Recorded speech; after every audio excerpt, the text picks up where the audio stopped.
তো ব্যাংকারদের যেটা হয় তারা স্যালারি অনেক বেশি পায়, বাট তাদের ওই সেভিংসটা ওইভাবে করতে পারে না। তো সেই সেন্স থেকে আমরা যেটা করেছি যে প্রথমে একটা ল্যান্ড আমরা পারচেস করেছি।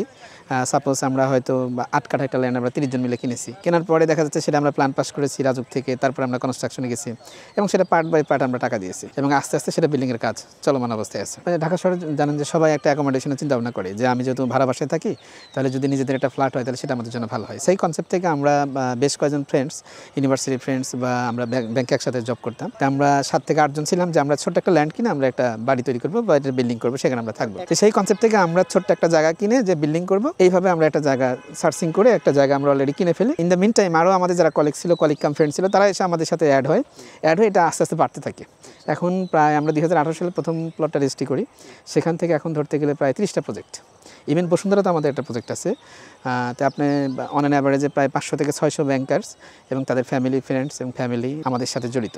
এই পিছন সাইডটা কিন্তু এটা ডিওসিসের মার্কেট, মার্কেট এই যে ওয়াকিং ডিস্টেন্স একদম। আর ওই পাশে যে বিল্ডিংগুলো দেখা যাচ্ছে ওটা হচ্ছে আপনার স্বপ্ননগর আবাসিক এলাকা, পল্লবী থানার জাস্ট অপোজিটে। আর এই পাশে যেটা দেখতে পারতেছেন এটা কিন্তু আরেকটা ডিওসিস হবে, এই যে গাছগুলো যেটা দেখা যায়। আর তারপরে হচ্ছে উত্তরা দিয়াবাড়ি বা 17 নম্বর সেক্টর। আর আমি তখন অ্যানালাইসিস করে দেখলাম যে এই এলাকায় কিছু জায়গা আছে যেগুলো হচ্ছে একদম ব্যক্তি মালিকানায়। তা আমরা অ্যানালাইসিস করে দেখলাম যে ঢাকা শহরে কোনো জিনিসই আসলে এভাবে থাকে না। আর যেহেতু একদম সেন্টার জায়গা, এই পাশে কিন্তু ঢাকা ক্যান্টনমেন্ট, আর তারপরে উত্তরা, ওই যে জসীমউদ্দিন যেটা বলে আর কি। আর মাঝখানে জায়গাটা, তো এখান থেকে খুবই কমিউনিকেশন ইজি। তখন আমরা এই জায়গাটা চয়েস করি। আর যারা ল্যান্ড ওনার ছিলেন ওনাদের সাথে আমাদের খুব ভালো সম্পর্ক ছিল এবং ওনারা আমাদেরকে ল্যান্ডগুলো গুছিয়ে দিতেন নিশ্চয়তার সাথে এবং কোনো রিস্ক ছিল না এখানে। এই জন্য আমরা এখানে ইনভেস্টমেন্ট করার জন্য একটা প্ল্যান করি এবং সাকসেসফুলি আপনি দেখতেছেন এখানে তারা আছে 30 কাঠা জায়গা, 3টা প্লট। আর এই সামনে যদি বলি এটা একটা 10 কাঠা, তারপরে আছে 9 কাঠা, তারপরে আছে 8 কাঠা, তারপরে আছে 8 কাঠা। এই সবগুলো কিন্তু আমাদের প্রজেক্ট অ্যাট এ টাইম। দেখা যায় পাশাপাশি সময়ে, এটা মেবি হচ্ছে 2000 সালের প্লাস মাইনাস এরকম হবে, তখন আমরা এই প্রজেক্টগুলো সব কিনে ফেলি এবং সবই ব্যাংকার। এই প্রজেক্টের যিনি সভাপতি উনি আছে হচ্ছে আপনার ব্র্যাক ব্যাংকে, তারপরে যে সভাপতি উনি আছে শাহজালাল ব্যাংকে, আবার এই প্রজেক্টের যিনি সভাপতি উনি আছে হচ্ছে ব্যাংক এশিয়াতে, এই প্রজেক্টের যিনি সভাপতি উনি আছে পূবালী ব্যাংকে, তার পাশের প্রজেক্টের যে সভাপতি উনি আছে ডাচ বাংলাতে, তার পাশে যেটা আছে উনিও ডাচ বাংলাতে আছে। তো এরকম প্রতিটা প্রজেক্টে কিন্তু একজন সভাপতি, উনি একজন সিনিয়র মোস্ট ব্যাংকার যিনি, তাকে হচ্ছে বানানো হয়েছে আর কি। এটা প্রথম ছিল একটা সোশ্যাল ওয়ার্ক এরকম কিছুটা, যে এখানে বিজনেস ওরিয়েন্টেড ছিল না যে আমরা জমি কিনে নিজেদের বাড়ি নিজেরা তৈরি করবো খুব কম খরচে।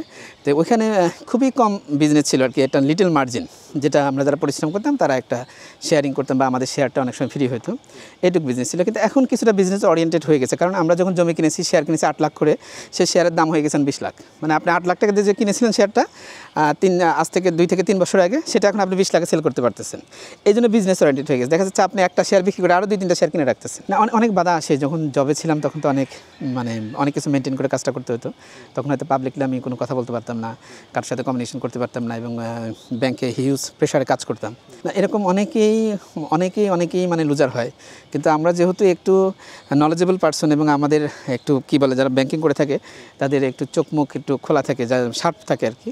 তো সেক্ষেত্রে আমরা অনেক কিছু চিন্তা ভাবনা করে জাস্টিফিকেশন করে তারপরে কাজে হাত দিই। এই জন্য দেখা যাচ্ছে রিস্ক ফ্যাক্টরটা আমাদের খুব কম এবং আমাদের কোনো প্রজেক্ট এখন পর্যন্ত ফ্লপ হয়নি। মানুষের যেটা মেন সমস্যা হয় যে উনি ল্যান্ড যেটা কেনে হয়তো ডকুমেন্টটা ঠিক দেখে কিন্তু পজিশনটা ঠিক নেই, অনেক সময় পজিশন ঠিক আছে ডকুমেন্ট ঠিক নাই, আবার দেখা যাচ্ছে দখলদারিত্ব যেটা বলে সেটা ঠিক নাই।